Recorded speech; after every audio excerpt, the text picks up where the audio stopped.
Well, thank you very much, and it's a great pleasure to be here in such an intellectual environment. Yeah, so as you've heard, I write a lot by the pseudonym Kate Goes Tech. I usually write about the future.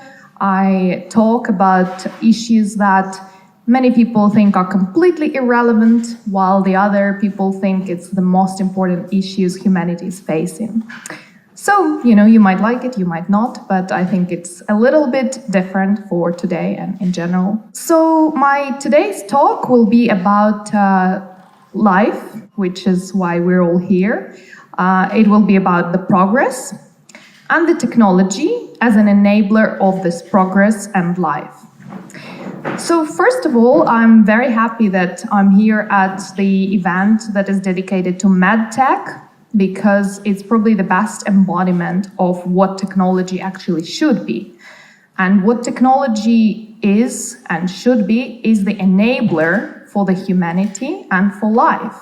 It shouldn't be something that enriches someone or enslaves someone. It's here for you, me, and all of us to live better and to live a better life, not just for humans, but hopefully for all creatures in the world.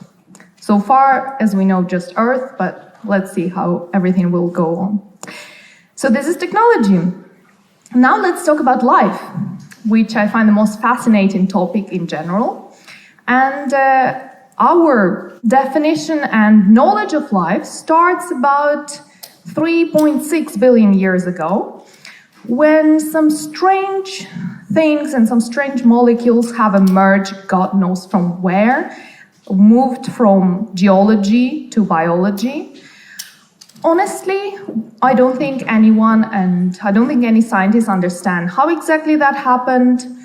What was the reason that something with inorganic has transformed into organic that can replicate, that can do something, and I'm not sure we will ever know. However, I think we can all speculate on why it has happened. And here, I think it's very interesting to talk and turn to a brilliant British scientist. He was an environmentalist and an independent scientist, and probably many of you guys know about him here, James Lovelock, a very famous British person who has developed the concept of Gaia, which is also called a principle or a theory, which actually means that all organic life on this planet is created in symbiosis and in cooperation with an inorganic substances. And if you think about it, the creation of organic life and eukaryotic cells actually led to photosynthesis and to the complete change of the atmosphere of the molecules on this planet, all the way from mainly carbon dioxide to more oxygen-rich and the red soils, and anything and everything that actually enables life to exist on this planet. So if not for this Gaia and this cooperation of life and non-life, if we, say, this room were being put onto this planet where life has not been existing for 3.6 billion years, we wouldn't survive here. The Earth would look totally different, we wouldn't be able to breathe, we would obviously have absolutely no water, and we would have no oxygen-rich atmosphere that protects all life from radiation. We would just die instantly. So that's quite interesting theory when you listen to people who would say that the planet would be so much better without humans, without life. Well, no, this planet just wouldn't be the same. Probably, maybe it wouldn't even exist. Maybe it would have been long destroyed by meteorites or sun radiation or God knows what. So the cooperation between these materials has created single cells life. Now fast track 3 billion years forward, something even more interesting happens. And what happens is a multicellular life, which is basically, for some reason, there's very individualistic cells floating around in oceans or I don't know where else, suddenly decide that it would be cooler to cooperate. And science actually calls this cooperation and the principle of this cooperation ratcheting mechanisms. So basically, ratchets is everything that prevents the evolution from going backwards. So anything that enables these cells to cooperate and have different tasks to move forward are called ratchets. And this whole amazing thing existed probably, for several hundred millions of years. Then many other creatures were created, lizards, some mammals, obviously wonderful dinosaurs we all know. But let's move forward to something more relevant to all of the audience in here, and I think we would all agree, or maybe someone is very religious and they won't agree, which I doubt because it's a MedTech conference. Let's move over to apes. These folks have been around for, about 4 million years, and very soon they managed to progress to humanoids. So probably humanoids or some kind of human-related apes developed about 4 million years ago. Lots of exciting things were happening back then for several million years, I'm sure. And about 2 million years, the Homo erectus came around, and those folks were much more advanced than all of their other interesting cousins. And what is most important for all of us is the creation of Homo sapiens, which complete separation of those from Homo erectus happened about 200,000 years ago. And exactly 800 to 200,000 years ago is when this humanoid brain has increased in size for about 3 times, which is quite an amazing achievement probably for all of us in this room, and also a very important reason why all of us are here in this room talking about medtech, science, future of humanity, while our not so distant cousins are hanging out not too far in Regent's Park, and most of our DNA is very similar. So what has been the reason that we are here and they're there? It was more sophisticated types of cooperation that actually propelled our species, Homo sapiens, over all of other cousins, not competitors, good friends, cousins. We managed to do big game hunting, we started painting caves, we started doing some weird signs, exchange information, and eventually language. So it was purely cooperation on a much higher level. So these exciting things were all happening in the past. As a futurist, I feel compelled to talk a little bit about the future and how cooperation can help us there. So obviously, I have no idea, as you would probably imagine, but I do have some theories, as most people do have some suppositions and theories about the future. So about 6 to 7 years ago, I came up with a friend with a concept of universal mind, which is probably a little bit different from what you read in the internet, but it has to do with something very similar to we have today, internet, but something that you can instantly connect through telepathy and download the knowledge instantly without the need to type, to look around, to waste time any other way, which I absolutely hate. Sometimes I spend hours or even days writing a freaking article when I can just upload all this in the web. And the same way different geniuses could upload their knowledge onto this very web, and we can move forward much faster. Well, this is one thing. Another interesting thing, in my opinion, for cooperation doesn't have to come from humans. That's very speciesist and species-centric future. We can manage to collaborate with animals. As our keynote speaker has proven, most of living creatures actually have consciousness. There is no reason we might not learn something from them. Equally, there is no reason to limit our cooperation future to this very planet. If the theory of dark forest is proven wrong, it's very possible that we will be able to collaborate and co-create with civilizations from other galaxies. So the theory says that As soon as intelligent civilization discovers of an existence of another intelligent civilization anywhere in the space, in the whole universe, they would be much better off deploying minimal needed resources to exterminate and get rid of the other one. Because the risks of them developing faster and coming to kill you much outweighs the benefits of starting useless nonsense talk. So, yeah, it's very possible, and maybe we should be very happy we haven't heard of any civilizations so far. But, yeah, so all this good and well, and we've spoken about some past, about some future, but what about now? That's probably what interests everyone more than anything else. So let's talk about the present. How does this cooperation look in the present? Well, I mean, we're all here listening to each other, being very respectful, not interrupting various nonsense I'm saying. But what about the situation in the world where we see world being torn apart between populists, nationalists, ultra-right, ultra-left, Nazism, and the world overall plunging in what can possibly be the worst economic recession since 1929. That doesn't sound very encouraging if you think about this.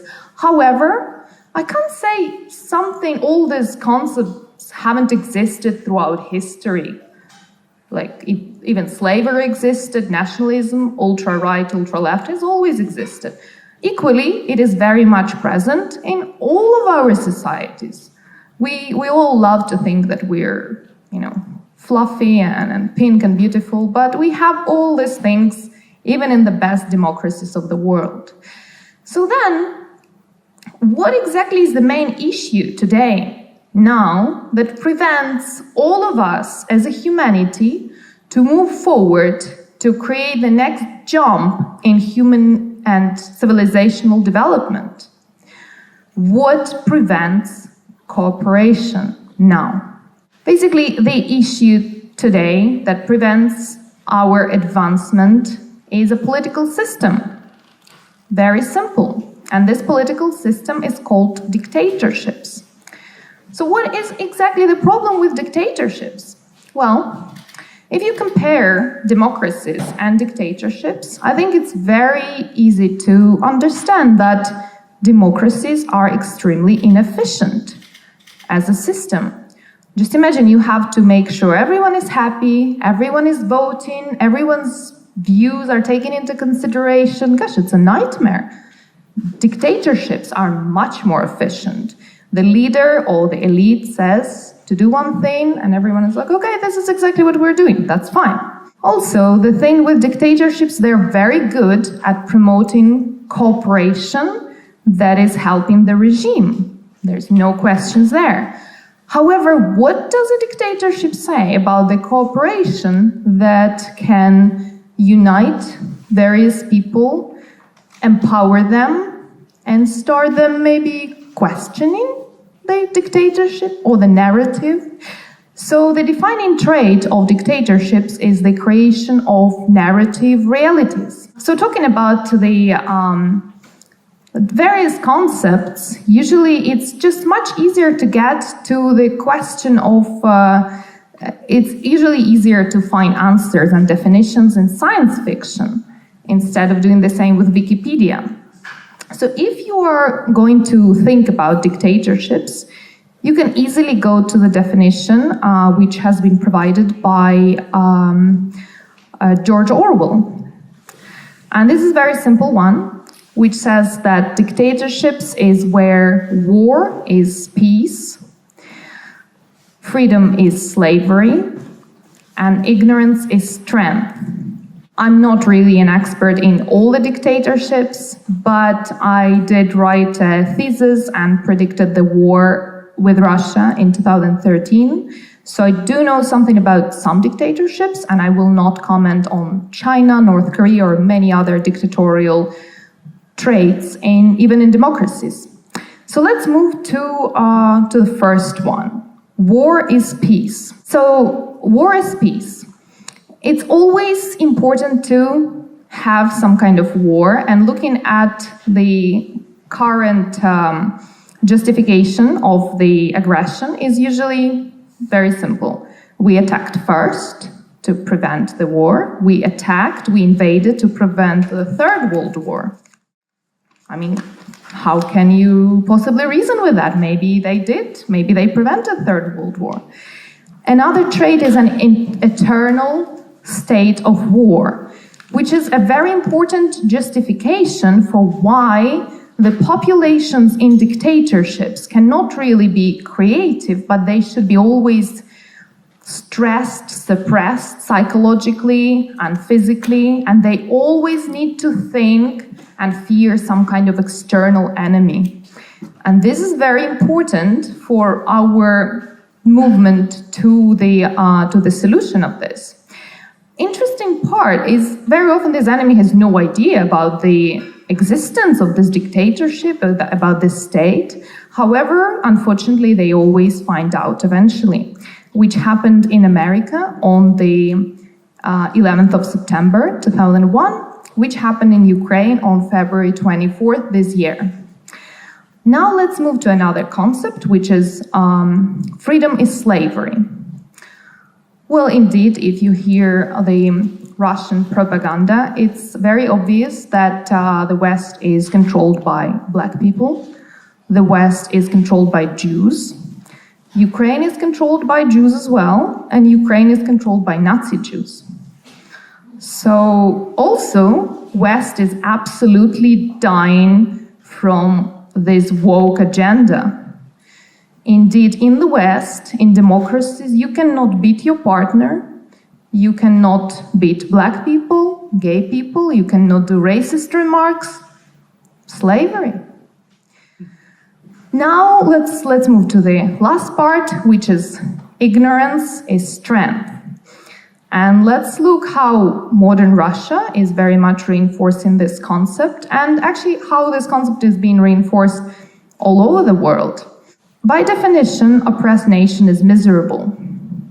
However, if you give this nation a pill of exceptionalism and greatness, suddenly this misery is kind of justified and it starts having a meaning.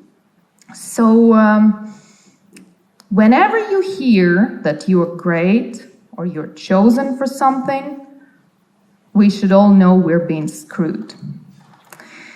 And this is exactly what is going on with many intercepted communications. We hear even Russian soldiers talking to their mothers and their wives. They're saying, we're not really saving anyone, we're just killing people here. When the mothers are saying, that's not true, you're doing the right thing, you should move forward, wait for the bullets. What normal person would say, it's absurdity. And this is exactly what is ruling dictatorships. It's absurd. And this is why dictatorships are diametrically opposite to science, to what we are all here, gathered here to do and research. Because science is ruled by logic, arguments, and the flexibility to change your mind, your theories and hypotheses if better arguments are presented. Simple, you should be open-minded, right? To move forward. Dictatorships are absolutely opposite. They're dogmatic and they are being ruled by absurd and narrative realities. So once we've established that, I think it's important to move to actual technologies that are being produced in the world, whether by democracies or dictatorships.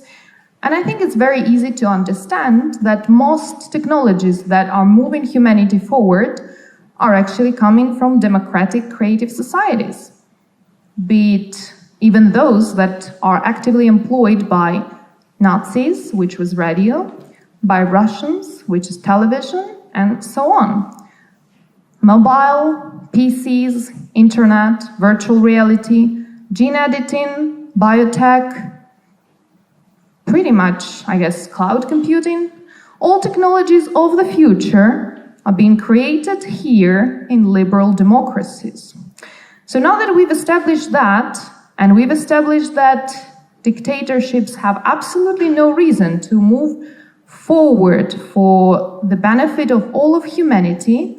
I think it's important to see and try to understand how can we remove dictatorships with minimal collateral damage and with the use of technology, which should be enabling humanity and which should improve the lives of all of us. So the way how we're going to progress forward as a humanity, let's look at different technologies that are already created and are already there.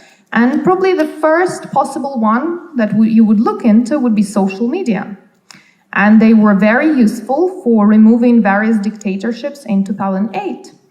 However, as of today, authoritarian countries and dictatorships are becoming much better at suppressing social media and using technologies developed in the West, which are algorithms and AI, to actually find the dissent and get rid of them. So now I'm going back to sci-fi. And very recently I finished the Cixin Liu's trilogy, and the first book is called Three-Body Problem.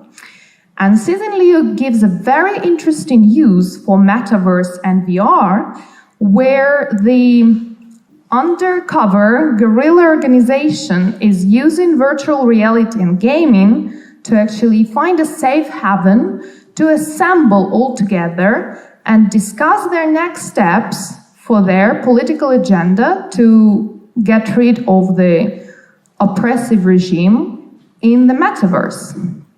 So this is something that is not being very actively discussed and debated, but that could be one of the most important uses of metaverse, and also VR headsets and medtech devices, which are also VR headsets in a way, to enable so many of these oppressed societies to have a say, to know that they're not alone, to find the like-minded people through the IP addresses in the world of gaming.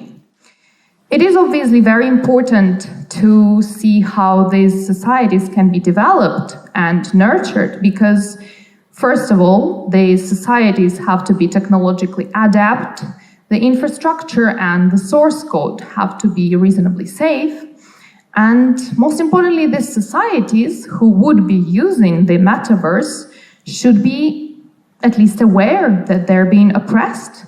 They should have some kind of comparison, which unfortunately, for example, people in North Korean camps do not have. So basically, as a humanity, to move forward and solve such many various problems that we are facing, which is becoming interplanetary species, solving mortality, different diseases, solving cancer and Alzheimer, solving climate change, that could eliminate all of humanity pretty soon if we're not fast. We should make sure that all people on the planet are able to be creative and are able to cooperate with the wider human community.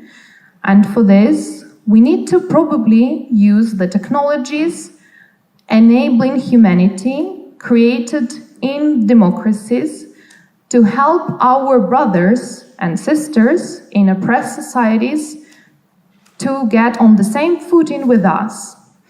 And this is where the metaverse, different devices, or maybe some technology that absolutely doesn't exist today, but who maybe all of us will help to create, will come handy. So, as Martin Luther King said quite recently before his assassination, no one is free until we're all free. So on this positive note, I'd like to conclude, and you can obviously read more about metaverse in various amazing sci-fi books, or if you're interested, on my Kate Goes Tech blog, where I write a lot of things like that. Thank you. Kate Levchak, ladies and gentlemen.